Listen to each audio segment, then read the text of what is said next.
Chapter 1. Tragedy. You are listening at FameTV.info.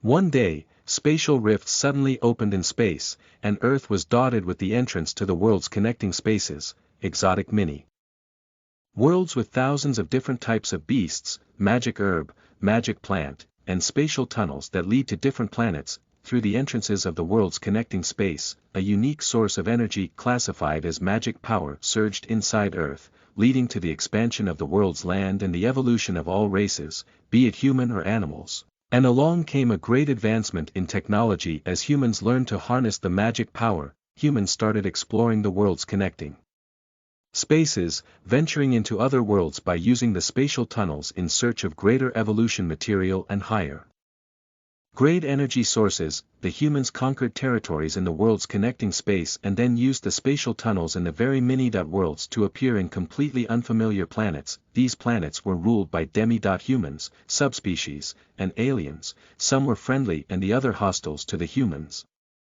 The human race formed alliances and established trade pacts with various races that were either friendly and neutral. However, they waged a war of conquest against the hostile ones. They colonized numerous planets with force and superior strategies. Along the way, they further explored the evolution paths for their race. The most popular evolution path increases a person's lifespan by countless years. The prospect of living endlessly caused many to venture into the wilderness and outer space to gather evolution material and evolve. Nevertheless, the age of peace and prosperity didn't last long, as spaceships carrying humans and humans came in contact with creatures of hell called Darkin. While exploring the boundless space, the creatures of hell invaded the planets owned by the Earth Federation by using hell gates and waged war on humans and demi-humans, as they were able to evolve by eating their flesh and drinking their blood, while humans and demi-humans fought back very aggressively, proving that they are not easy targets that would endure bullies and their torture silently. The allied races that made up the Earth Federation also joined in on the war to fend off the creatures from hell that invaded their planet. Now, it's up to strong people like us to fight the invaders that are threatening to tear apart our worlds and consume our races to annihilation. We must not let them succeed in their ambitions, even if it means temporary separation. Do you understand? Aaron said as he looked at his 10-year-old son. I don't want you to go. A young child with a lean figure clad in gray nightwears spoke while sobbing. He had jet black hair, inky black eyes, and lips that were shaped like a heart. My son, don't cry. We will be back before you know it. I promise you will see mother pretty soon. This parting is only temporary. As she said those words, Jennifer hunched down and placed a kiss of comfort on her son's forehead. She was a beautiful woman with ocean-like eyes and Sunday-like hair. Ha! Be strong, little champ. After the war, I will bring home a spaceship. I promise I'll be the first to take you on an adventure in space. Isn't this what you always wished for? Aaron said while ruffling the hair of his only child. Hearing his words, Vincent's black eyes, stricken with tears of sadness, twinkled in happiness before he excitedly nodded his head at the prospect of possibly going out of Earth's atmosphere and venturing into the stars. Hick.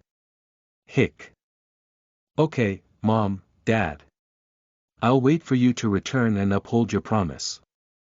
I will miss you both a lot, Vincent said, controlling his sobs. We will miss you too. While we are up there, you should train so that one day we will fight together for our race, and end the war to live happily in peace. The both of them said simultaneously while hugging him like it was the last time.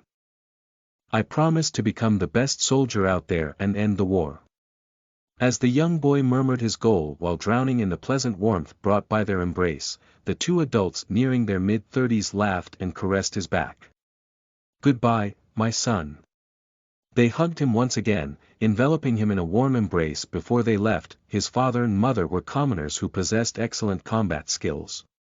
Thus, they were conscripted in one of the many vanguard battalions by the Earth Federation to fight for the human race.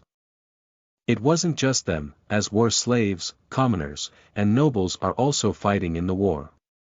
Even some royals voluntarily enlisted in the military because of the war. Earth Federation hierarchy was divided into war slaves, commoners, nobles, and royals. Each was further divided into the lower class, middle class, and upper class. The vanguard battalion fought at the front of the war and had the highest chance of dying. Moreover, they were humanity's strongest line of offense and defense. As the war continued, 5 years passed by and Vincent grew up to be 15 years old without the care of his parents. The war is expected to continue endlessly. 16 years ago, we killed a two-winged creature from hell, and they have been aggressively attacking us ever since. But our soldiers have been fighting back valiantly.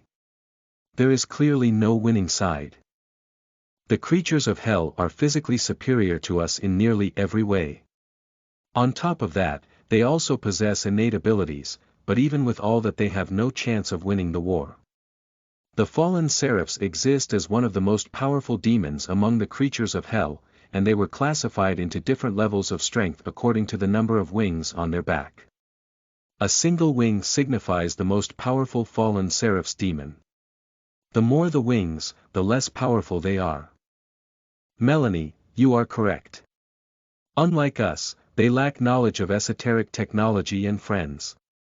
Besides, some of us naturally evolve and produce ability cells, which then can be activated by using magic power and higher energy source to generate supernatural abilities. We can also eat a beast's flesh to gain ability cells and use abilities. Can the same be said for the creatures of hell? No. There's good news, also. Oh, what is that? We were successful in recreating crystal race battle suits. Over the past years, Vincent has been paying attention to any mention of war that will be shown on the TV or published on the network. He smiled. Inventions like flying arcs, hover discs, teleportation staircase, and spaceships, etc. were now a normal sight to see throughout the worlds. However, battle suits solely belonged to the crystal race. And now, the very reason of the crystal race pride also belonged to humans. Vincent's smile didn't last for long. It's been weeks and there is no mention from Mom and Dad. Why do I have this bad feeling in my heart? Vincent muttered under his breath while watching the TV. Ring, ring, ring. The ringing sound of the doorbell felt ominous to Vincent's ear. As he stood up and walked to the door, the odd ominous feeling began to enrich his heart. Click, the door opened with an audible screeching sound and Vincent sized the middle-aged man, about 1.85 meters tall with a refreshing crew cut, who wore military clothing and stood in front of the door in solemn silence. He had sword-like eyebrows and bright brown eyes. His face was deeply chiseled and there was a tag on his chest representing his name. The man held a sealed metallic box in his hands. "Hello, Sir David." Vincent respectfully saluted the military personnel before asking, "Sir, what brings you here? Do you have a letter from my parents?"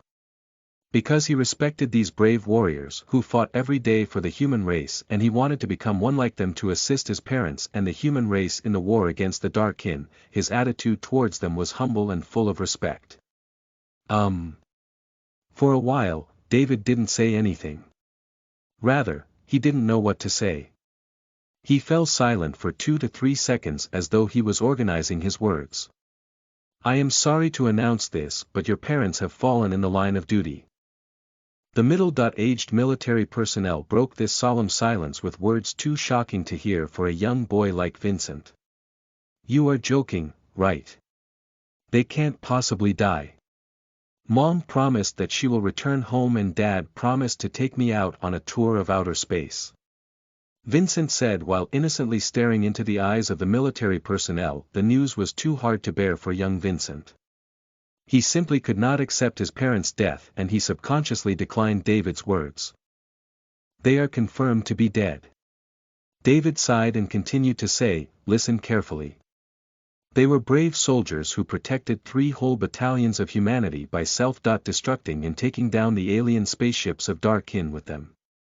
David's tone was serious yet contained hints of sorrow. Because he was one of the many soldiers saved by Vincent's parents, he was saddened by their death. This also caused him to pity Vincent more than the other kids whose parents died in the war. "Mom, Dad." Young Vincent cried in despair, tears streaming down his eyes. Written on his face was the sorrow of tragedy caused by war. He had no other relatives. Now that even his parents were gone, he was completely alone in this world. "Do not mourn them, for they were brave. Wipe your tears dry, become strong, and avenge them," David said before handing over the sealed box in his hands to Vincent. "This box contains items which they left for you in case they died. The Medal of Honor awarded to them by the Earth Federation for their heroic sacrifice is also inside the subspace of the box. This box is sealed and can only be opened by your blood." "I understand." Vincent's voice was low as if he was talking to himself, but David heard Ly. "If you need anything, then don't hesitate to call me. My name is David, but you can also call me Dave." "Okay," Vincent nodded between sobs as David walked away. Seeing David's figure vanishing from sight, Vincent quickly closed the door and locked it before walking back to his room. He recalled the last time he was with them. The warmness of the last hug. His mother's gentle voice. His father's hearty hug. Their promise. Now, all that was gone. All because of war. The main reason for his dream has shattered, and now he was left without a reason to live. His eyes were devoid of life when a brief cold blaze shone from Vincent's eyes, and redness crept from behind the darkness. He clenched his fist so tight that the nails slightly pierced his skin and a few drops of blood leaked out. Rage now filled every fiber of his being. A flame lit up in his heart. Revenge. That flame of rage was reflected in his eyes. No one can stop the Darkin. The allied races combined with Earth's military might couldn't subdue that one race. "I will kill the Darkin to take my revenge. This is my dream, but I'll also live to fulfill the dreams of my parent.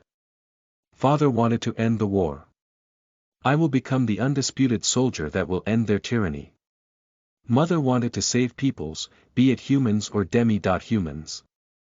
I will change the fates of millions of lives and save them from the clutches of death. I will honor these words all my life." At that moment, the orphaned young boy was blessed with a new reason to live, not one but 3 dreams.